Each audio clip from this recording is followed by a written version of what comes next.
Hello and welcome to Khan Klinics, our weekly health and lifestyle show powered by American Muslim Today. In each episode, we dwell in the realms of wellness, exploring the latest trends, seek expert advice, and practical tips to help you live a happy, healthier life. Our aim is to bring a broader perspective to our American audience and discuss issues that impact your daily life by interviewing guests and experts from the US and around the world. From nutrition and fitness to mental well-being and beyond, we're here to empower you with knowledge and inspiration. So whether you're looking to boost your energy, revamp your diet, or simply trying to find a balance in your daily life, you're at the right place. Join us as we embark on this journey towards a better, brighter you. I'm your host, Dr. Amir Khan, and together, let's unlock the secret to living life to the fullest.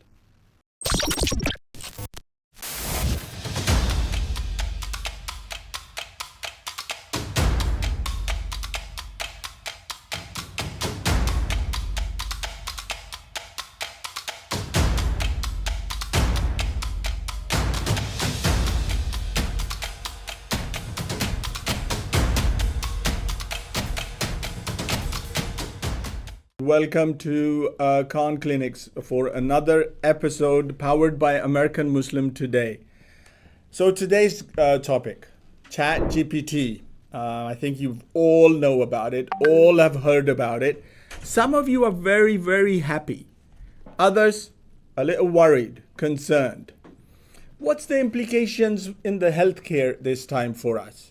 So we got two splendid guests. First, our IT guy, Jeremy, who's going to give us a presentation, talk about general GPT issues. What is the implications? What is AI? So he's just going to do a little intro and discussion on that. And then our second guest, well, we have Dr. Robert Pearl today. He was the CEO of Kaiser Permanente from 1997 to 2017. And at that time, he led over 12,000 physicians. He's wrote two books already in the past. One, Mistreated, Why We Think We're Getting Good Healthcare. The second one, published in 2021, Uncaring, How the Culture of Medicine Kills Doctors. But it's his latest book that we're going to be discussing today, and that is ChatGPT MD, How AI Empowered Patients and doctors, and how can they take control back of American medicine. Dr. Pearl is a modern healthcare 50 most influential physician leaders, clinical professor of plastic surgery, and he works at Stanford University and he's a faculty member there. Let me welcome Dr. Pearl. Dr. Pearl, how are you, sir? I'm doing fine. It's a privilege to be with you today. It's a privilege to have you. So let's start our first presentation. Jeremy, who is a grad of Institute from Florida Technology, he's going to be discussing us about just general issues on AI. Jeremy? I'm going to have my presentations about exploring the intersection of AI and robotics in healthcare. First introduction, AI refers to simulation of human intelligence processed by machine, which is machine learning and self-corporations. We have 8 types of AI nowadays. The first one is narrow AI, which refers to Siri and Alexa. The second one is machine learning, which the case I will go through later on about diabetes. It's using the algorithm to do the work, most likely using the data. And the third one is natural language processing. We can use it in the chatbot, virtual assistants, and language translation applications. And the fourth one is computer vision. We use it in the facial recognize and autonomous vehicles, which are popular in the Tesla and a lot of company. And the fifth one is AI in the healthcare. And the sixth one is AI finance. We can use it for data analyze and doing the data visualizations. The seventh one is AI in the manufacturing and robotics. AI is utilized in diverse fields, from virtual assistants and the vehicles and everything, to analyze the large data sets and ask machine to learn the stuff, and we can implement into our real life.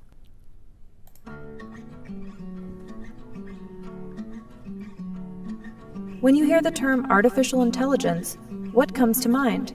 Superpowered robots? Hyper-intelligent devices? Science fiction has familiarized the world with the concept, but outside of Hollywood, what is artificial intelligence and what can AI actually do? For starters, AI involves using computers to do things that usually require human intelligence. Humans can see with their eyes and process what they see. We can understand our environments and move around within them. Our brains have the ability to see patterns, and we have the ability to understand spoken language. Artificial intelligence is a broad branch of computer science that includes many different terms. In order for computers to achieve these capabilities, they require lots and lots of data. Large data sets allow AI algorithms to identify patterns, make predictions, and recommend actions.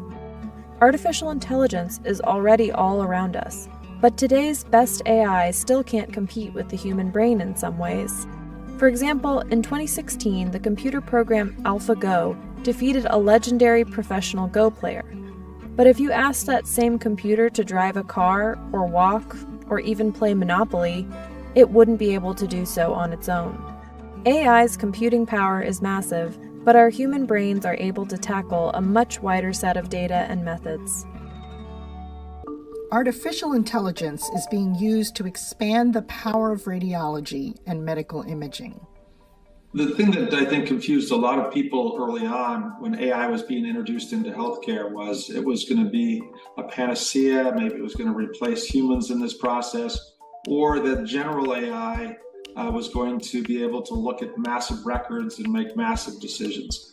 I'm not saying that that isn't going to happen someday, but the products are really around that triage, finding things early, finding things in large quantity. So where it might take a human days to be able to find a diagnosis, whereas computers can run without sleep continuously and find those patients that need triage care right away.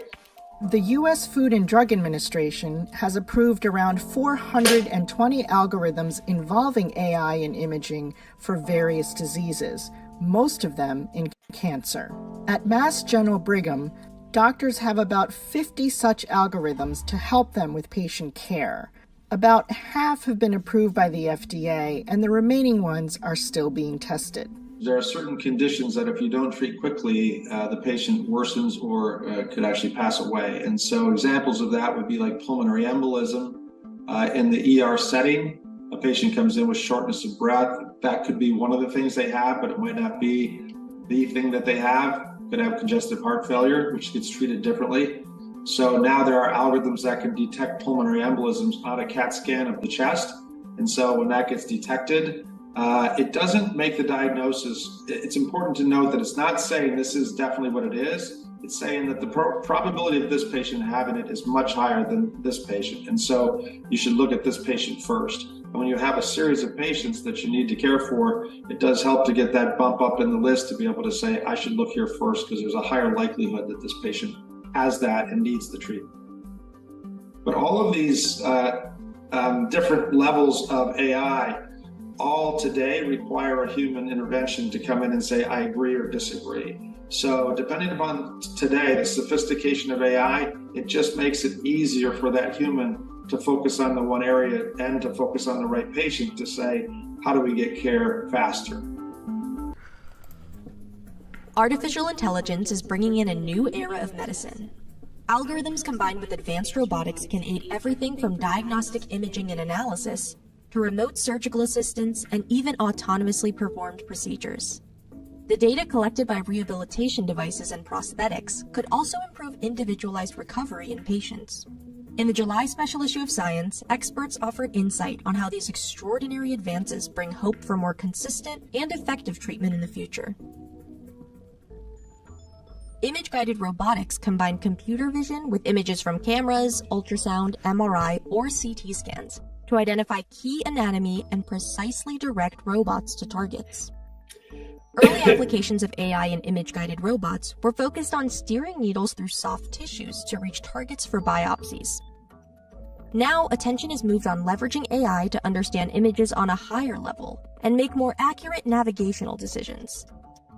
Interpreting images on a fine scale and changing course based on that information could lead to autonomous ultrasound scanning or self-guided maneuvering of devices for endoscopies and minimally invasive surgeries. A significant challenge that remains is the high level of expertise required from radiologists and surgeons to train the algorithms that control this technology. Still, robotic systems that can see and interpret their surroundings are likely to have a more prominent role in the future of medical care.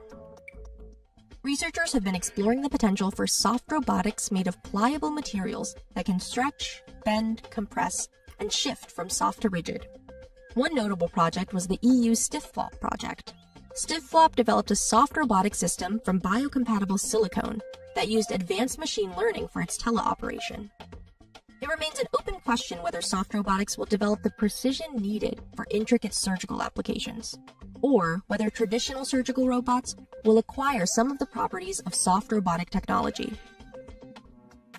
Wearable robots could transform the rehabilitation experience for both patients and health professionals. Hard mechanical exoskeletons and soft robotic exosuits already in development can improve patient outcomes and offer the assistance needed to get back to daily life. The transformative potential for these wearable robots, however, comes from the data that they can collect. Sensor placement, day-to-day fit of devices, and regular variability in how patients' bodies feel and function are among the many complicating factors in developing generalized algorithms to allow widespread use of wearable robots. Machine learning algorithms allow robotic limbs to sense intended motion through neuromuscular signals, enabling more seamless control of prosthetic hands and motorized lower limbs. This relationship is developing even further with machine vision designed to sense the surrounding environment. Prosthetic legs that can see upcoming terrain can help the user adapt to their environment.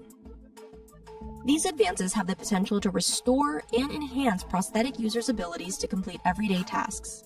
In addition to meeting high standards for safety, developers will also have to gain users' trust in the idea of AI-enabled limbs. As medical technology continues to develop, artificial intelligence will play an expanding role in how we diagnose, treat, and understand the human body.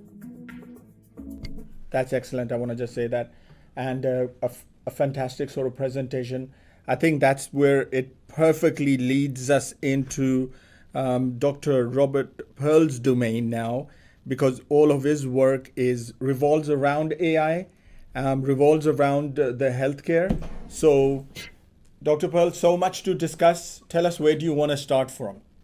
Let's start just by differentiating different types of AI, so that people really understand why generative AI is going to be so different. With the rule-based AI, the algorithms that were put in by clinicians back in the late 20th century, and they were incredibly reliable. They gave the same answer every time, but they could never be better than the people who came up with them.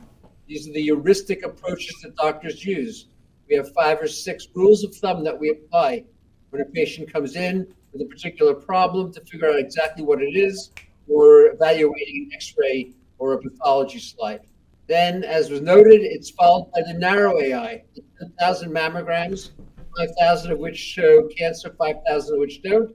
And the tool then compares the 2 data sets, coming up with its own rules using neural networks and deep learning, and figures out maybe 50 or 60 different ways these 2 sets of images differ, assigns a probability factor to each. And it's very good. It's actually about 10% better than clinicians, but it's narrow. Mammogram application can't read chest x-rays or brain scans. Sure. Generative AI is completely different, and I think that's really important for people to understand.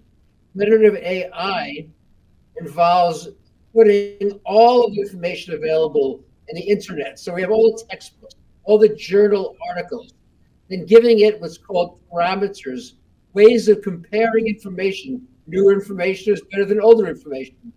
Information out of peer-reviewed journals are better ones that come out of just independent individuals posting information. And then it can answer any question. And that is what is so different about it. Once you put into a generative AI system all of your medical history, your diagnosis, family history, your entire genomics, it's then going to be able to give you personalized information. Even better than that, personalized expertise. And we can talk about the ways that will help individuals to know what's wrong with them, prepare for a visit to a clinician, make a diagnosis of acute problem, and better manage their chronic disease. I want to stress a couple other things. Number one, that this technology is doubling in power every year. So by 5 years from now, it's going to be 30 times more powerful. That's as fast. That means the equivalent of your car going as fast as an airplane. And in terms of the book itself, ChatGPT, MD, how AI-empowered patients and doctors can take back control of American medicine. I want to stress that all profits go to Doctors Without Borders, which is a really wonderful global relief agency. And right now, the book is #1 on Amazon's best new books. So I want to thank the individuals listening in who may have already read a copy. Excellent. I think that's an excellent reply. I just want to explain to my audience here what Dr. Pearl or Robbie was talking about is that from 30 times, is that right, to now many folds more. It's exploding the information that AI is getting. And as a result, the algorithms are becoming smarter and they're becoming more sophisticated. So you talk about some of the things in your book. One of the ones that you talked about is how an economics professor thought he had a diagnosis. And yet when he went back and challenged the physician that, oh, your diagnosis is not right. How do you think that affected, especially in his case, he saved his life. But are you foreseeing that there are going to be more cases like that? In his particular situation, he was in a hospital, and despite being a university professor, didn't feel like he was getting well listened to, couldn't quite figure out how to get the serious attention that he thought his problem deserved. He knew it was not doctors were talking about, which was going to be a relatively straightforward gallstone problem. Something had to be amiss. But every time he spoke up, he didn't get much response. So he went to ChatGPT, put the information in place, and it said there's a 40% chance that he has a ruptured appendix. Wow. Which led the clinicians to be willing to get the CT scan needed to make the diagnosis, and it turned out to be accurate. But I think I don't think people should be thinking about that this technology is going to be used only by patients. What we know is that 400,000 Americans die every year from misdiagnoses. Another 400,000 are permanently disabled as a result of a misdiagnosis. We know that 250,000 people die from medical error. And maybe most importantly, we know that opportunities to prevent heart attacks, strokes, kidney failure, cancer, peripheral amputation are missed because we do a very poor job of taking care of what's called chronic diseases. Hypertension, the #1 cause of strokes. Diabetes, the #1 cause of kidney failure and a major contributor to heart attacks. We do a really poor job. We only control hypertension 55 to 60% of the time. Diabetes only a third of the time at most. And this technology will be radical in that way. It will, and I want to put this phrase, it will empower patients. A patient also will have their AI with their gadget. That's a big difference going forward. How do you foresee these changes? Well, let me first start by making sure that listeners understand that what exists today is called GPT-4. If it's made by OpenAI, but could also be called Gemini, if it's made by Google or Claude, by Anthropic. So a lot of different generative AI systems are now currently available. What exists right now is not yet ready to be used independent of clinicians, but it can educate, make patients be more expert about their problems so it can improve the conversations they have with clinicians. Healthcare in general is going to be personalized. So it's not just that you're going to get specific treatment, but healthcare in general is going to become personalized. Well, there was just a survey of clinicians, and 40% of them said they were planning to use it in their practice next year. So I think, as you're noting, it's moving forward very rapidly. But I think if we want to talk about healthcare 4.0, we have to set it into the context of healthcare 1.0, 2.0, and 3.0. 1.0 is the second half of the 20th century. We saw massive advances, the creation of CT, MRI, ultrasound to look inside the human body. Never was possible before, except by maybe a simple X-ray. We saw the heart-lung machine making cardiac surgery possible. We saw implants allowing total joint replacements. Tremendous advances, and it benefited patients. I think there is a lot of skepticism about AI. People are worried about their jobs, but you're looking at it in your book in a positive way. You think it's going to bring more on the table than what our worries are. Absolutely. What you're pointing out is there are 5 parts to the book. The first 3 of them are all about the opportunities that we have to be able to, and I will say literally, improve health, save hundreds of thousands of lives every year, and make medicine more affordable. The 4th part is about the problems: privacy, security, bias, misinformation, job loss. And the last one is about leadership. And again, and this week in Forbes, I wrote a piece about liability, which is another concern that clinicians have. When I put the pieces together, I'm absolutely convinced that we can do a far better job if, as clinicians, we embrace it, if as patients, we're willing to use it. We have this opportunity, as I say, to save hundreds of thousands of people every year, and in the process, decrease the likelihood of people getting heart attacks, strokes, cancer, kidney failure, peripheral amputations. Just imagine if those were decreased, as the data says that it would, coming out of the CDC, by 30%. What would that mean? We would live longer, we'd live healthier, we'd feel better, and the cost would drop dramatically. Robbie, I have a lot of people anxious and wanting to ask a few little questions. I just want to have them in. Let's have Dr. Hamza come in and just ask his question. Hey, Dr. Robert, it's very nice meeting you. So you were just talking about the cost saving and that comes from the AI and everything. So right now we see billions of dollars being invested in AI healthcare startups and everything.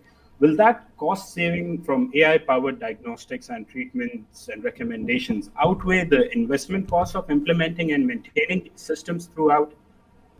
You're absolutely right. We have an economic challenge, and it's not just what we spend today. The projections from the federal government are that healthcare costs are going to rise $3 trillion between now and 2031. That's just 7 years.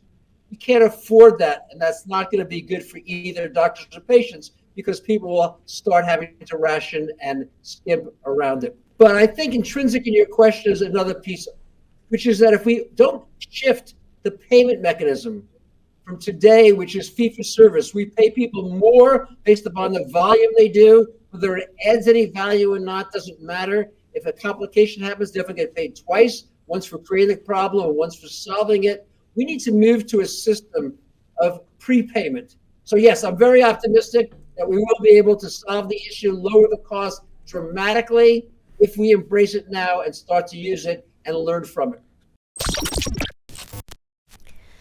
Hello, Dr. Pearl. I think my question comes more as a patient. My concern is, I guess, basically, this is technology and it's new. How is the margin for error being accounted for, if there are any? I mean, I know physicians, obviously, as humans can make mistakes, but, we're trusting this technology. I guess I want to know, how much can we really trust it, as patients? Well, these are great questions. It's a good so question. Thank you so much for that. And as I say, ChatGPT MD explores this in great detail, but let me touch on it briefly, which is that every time we have a technological advance, we gain a lot and lose a little bit. Great example is physical diagnosis. With the availability of MRI and ultrasound, the diagnostic skills of doctors today is not as good as it was 30, 40, 50 years ago, where we didn't have those tools. But from a patient perspective, we're going to get a far better result today when we have these imaging technologies that are going to be so available. And the same will be true for generative AI. I think clinicians will probably tend to rely on it a bit more than they might have. It certainly will require less memorization than traditionally sitting in the medical school curriculum.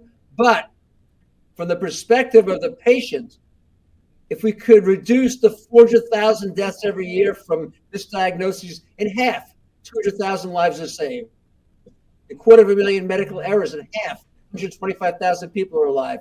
If we can control hypertension at 90% level and control diabetes and better manage it at the 90% level, we're going to see health, we're going to see longevity, we're going to see families that don't lose loved ones. I think the overall impact will be great. It's not as though there will not be a downside, it's just that the downside will be so much smaller than the positive advances that happen. So the next question that I have for Dr. Robert is again on the doctor and the patient that we are seeing in clinics. So we have seen while we're treating the chronic illnesses, a major thing that we need in treating the patients and for the good management is empathy. And how do you think that ChatGPT is going to have an impact on the doctor-patient relationship? Will it be enhancing it? Will it be hindering it? And, will it be changing the whole dynamics of the relationship that we are having with our patients? Robbie, brilliant question. Yeah, it's a great question. Again, I read about it a lot in the book, and people who want any more information can also check it out on my website, robertpearlmd.com. I have an article about the specific question. But let me summarize it in this way. Right now, empathy in medicine is not where it needs to be. It's not that doctors don't care. They don't have the time to demonstrate it. So when we test generative AI against humans, and this has been done in a couple of ways. First, we test diagnostic skills. A recent report that just came out, published in a major journal, was that they took ED physicians and generative AI, and they gave them both a set of information about patients in the ER, their history, their medications, the physical findings, and they asked them to make a diagnosis. And the clinicians were accurate about 83% of the time, generative AI about 93%. We're seeing this also coming out of Boston, a study with the Harvard professors and residents against generative AI. Generative AI was more accurate in very complex diagnoses, not just the simple ones that are sitting there. But the most interesting study came out of the University of Arizona, where they took patients who sent messages to clinicians, and they gave it now to generative AI, and they then took the answers, the ones created by the physicians and the ones created by the technology, and they gave it to a group of both patients and doctors to assess, who didn't know whether it was coming from the machine or the human. And they found that the answers from the technology, from generative AI, was 4 times as complete and accurate as the information being sent back by the clinician, and 9 times more empathetic. Wow. Now, do I believe that a computer is going to be 9 times more empathetic than a human? No. It's capable of expressing the right emotion, but it's not obviously in any way going to be empathetic enough. But I think the more important side is the reverse, which is that the clinician today just doesn't have the time. And if generative AI can do, let's say, 30% of what doctors do in the office today, and free up 1/3 of the doctor's day that they now can invest in seeing the patients who do need to come in, I think it's going to deepen the doctor-patient relationship. I'm sure you're well aware that the average visit to a doctor today is 17 minutes. That's not enough time to address the acute problem, to address the chronic underlying issues, to be able to address the psychosocial problems that they're facing, to say nothing about issues about socioeconomic challenges. We have a lot of opportunities, and they're just getting swept aside because there's not the time to be there. So I'm optimistic. If done well, it has the opportunity to improve quality outcomes and increase the doctor-patient relationship and give the clinician the ability to spend the time that's needed to show that empathy. Hi, Dr. Robert. How are you? So I read your book, and there were a lot of issues that you brought up, and yeah, you really talked about the issues and how we could go about, fixing them and everything. But my main takeaway from this is that it's, following Dr. Safia's question, how much autonomy should AI be given, when making these sorts of critical medical decisions, and where's the accountability for it, basically? Good question. Good question. What happens to physicians when now AIs make mistakes, and who's going to sue AI then? Well, again, that's the article I wrote for Forbes literally last week. Yes. And they're going to read it's going to it. be available on LinkedIn this upcoming week. The answer is it depends upon if clinicians abrogate their responsibility or maintain it. So if the clinician relies solely on the AI and doesn't use their medical judgment, then they have a liability. But I think the more common thing is going to be a patient using it. And we have to compare it to what exists right now, which are the gaps that happen when you just click on some links. We got a lot of concluding question marks here. There's like people asking about, I'm just going to summarize a few. AI, will people start self-diagnosing themselves? AI will replace medical professions. AI, what would be the unemployment? Measures, how will we ensure safety, reliability? Any last We have a shortage of clinicians today, both doctors and nurses. They are burned out, as you know, with a rate over 60%. 71,000 left medicine last year. I'm more worried about not having enough doctors, even with generative AI, than worrying about any job loss. And the same is true for nurses. It's not going to replace the nurses at the bedside. So I think that is a concern. It always comes up with every new technology. I don't think that it is going to happen. I think patients today should not be self-diagnosing. In the future, they might for certain problems. But I want to stress one last thing, what I said earlier. The key is the collaboration and cooperation. This is not a tool that should be used only by a doctor, only by a patient. It should be used together, and we're going to have to evolve medicine so that clinicians are available when questions do arise. I think American medicine is languishing today. Life expectancy is no better than 15 years ago. We spend twice as much as any other nation in the world with outcomes that are actually worse based upon longevity, maternal mortality, childhood mortality than the rest of the world. Half of Americans say they can't afford health care. 60% of doctors are burned out. 70% of patients say they are dissatisfied with the healthcare system today. We have major problems. We finally have a tool that can address it. And again, I want to encourage people, buy the book, ChatGPT MD, with all profits going to Doctors Without Borders. Read it. Let me know what you think. Together we can make American healthcare, once again, the best in the world. Brilliant. And thank you very much for coming on Khan Klinics and talking to our audience. Brilliant episode, I think. Wonderful talk. I just want to at the end thank all of my team again, Jeremy, Rida, Hamza, and the marketing team. I forgot the other members as well. Did a brilliant job with getting everyone together. Okay, so let's see the winner from the last time, who that is. And the last time winner is Faiza for her brilliant answer to the questions from last time. Well done, Faiza. You discussed the topic on chest pain and how to differentiate between cardiac arrest and this action that you will take while the ambulance is waiting and stuff. Our next week's guest is gonna be Sophia again, and we're gonna be discussing social media usage in schools. So we're gonna be discussing that next Friday. We hope to see all of you join us for the next week episodes. Meanwhile, thank you everyone for joining us. Have a great weekend, and do make sure that you click the like button. That's very important. And do subscribe, and have a blessed weekend. Thank you very much.